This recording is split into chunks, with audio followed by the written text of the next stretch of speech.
है भावभूमि पक्की होने के बाद उसके आधार पर विचार करते हैं। तो इतिहास क्या है, इस पुस्तक में उसका पूरा सब प्रमाण अत्यंत तर्कपूर्ण और सत्य वर्णन है।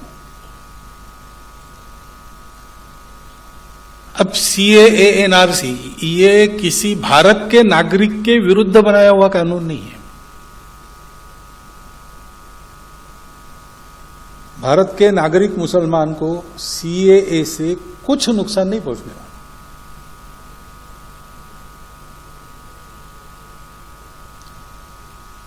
और विभाजन के बाद जो इतिहास हुआ है उसमें एक आश्वासन नेहरू लियाकत करार में दिया गया कि हम अपने देश की माइनॉरिटीज की चिंता करेंगे।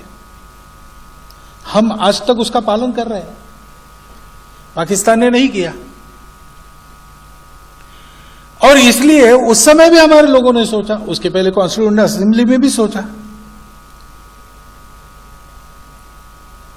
कि सारी जनता अंग्रेजों को यहां से निकाल देने के लिए जो लड़ी वो इस कल्पना से कि पूरा भारत एक स्वतंत्र देश होगा। लेकिन आ गया विभाजन।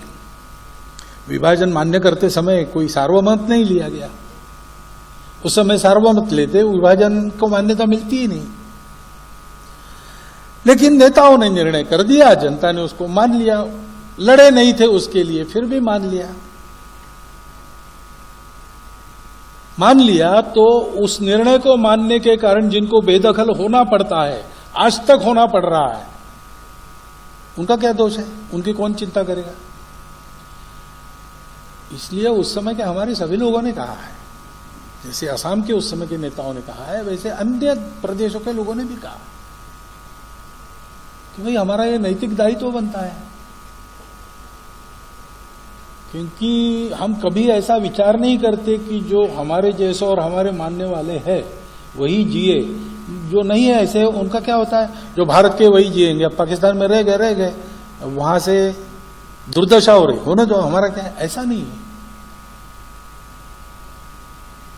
हम तो वहां पर आपत्ति आती है तो भी सहायता भेजते हैं, आज भी।